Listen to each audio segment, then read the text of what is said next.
নির্বাচনের দিন জাল ভোট দেওয়ার উদ্দেশ্যে বিপুল সংখ্যক মাস্ক অর্ডার করা হয়েছে এবং নির্বাচনকে বাধাগ্রস্ত বা বানচাল করার জন্য দেশি বিদেশি একটি গভীর ষড়যন্ত্র চলমান রয়েছে বলে মন্তব্য করেছেন air vice marshal Altaf Hossain Chowdhury. তিনি বলেন, এসব ষড়যন্ত্রের বিরুদ্ধে জনগণকে সজাগ থাকতে হবে এবং ভোটের মাধ্যমে এর জবাব দিতে হবে। 2 ফেব্রুয়ারি সোমবার পটুয়াখালী শহরের শেরেবাংলা সড়কস্থ সুরাইয়া ভিলায় আয়োজিত এক যৌথ সংবাদ সম্মেলনে নির্বাচনের পরিবেশ নিয়ে উদ্বেগ প্রকাশ করে তিনি এসব কথা বলেন। তিনি আরও বলেন, পটুয়াখালী 1 আসনের মানুষ অতীতে তাকে দায়িত্ব দিয়েছে এবং তিনি সব সময় জনগণের স্বার্থে কাজ করেছেন। আগামী নির্বাচনেও জনগণের রায়ই হবে চূড়ান্ত। অবাধ ও নিরপেক্ষ নির্বাচন নিশ্চিত হলে ধানের শীষই বিজয়ী হবে বলে তিনি আশাবাদ ব্যক্ত করেন। এ সময় পটুয়াখালী 1-এ ধানের শীষে ঐক্যের পক্ষে গণ অধিকার পরিষদের ফাহিমের সমর্থনের ঘোষণা দেওয়া হয়। গণ অধিকার পরিষদের পক্ষ থেকে জানানো হয়, গণতন্ত্র পুনরুদ্ধার,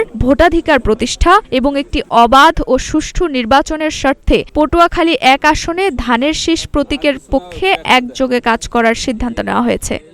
4 কোটি মাস্কের অর্ডার দেওয়া হয়েছে বিভিন্ন জায়গায় টেইলরের কাছে। তো এই মাস্কগুলো নাকি মহিলাদের মধ্যে বিতরণ করা হবে এবং মহিলাদেরকে জাল ভোট দেওয়ার জন্য নাকি ব্রিফ দেওয়া হচ্ছে বা ট্রেনিং দেওয়া হচ্ছে। তারপরে ওই যে ভোট দেওয়ার পরে যে একটু কালি দেয় না, এখানে চিহ্ন দেয় না যে উনি ভোট দিয়েছেন, তো কিরকম একটা কেমিক্যাল জোগাড় করা হয়েছে, সেটা দিয়ে ঘষা দিলে এই দাগটা উঠে যাবে। তো এটা হলো আর একটা সূক্ষ্ম কারচুপি। তো এরকম আরো কিছু পয়েন্ট আছে। তো এখন যে ট্রেনিংটা সরকার ইলেকশন কমিশন থেকে বা আমাদের থেকে দেওয়া হচ্ছে, যে এই জিনিসটা যাতে না ঘটতে পারে, অপ্রয়োজনে কালক্ষেপণ না হয়, মাস্ক পরে যারা কি বলে জাল ভোট দিতে না পারে বা এই কালি যাতে উঠানে সেই কেমিক্যাল তারা ব্যবহার করতে না পারে।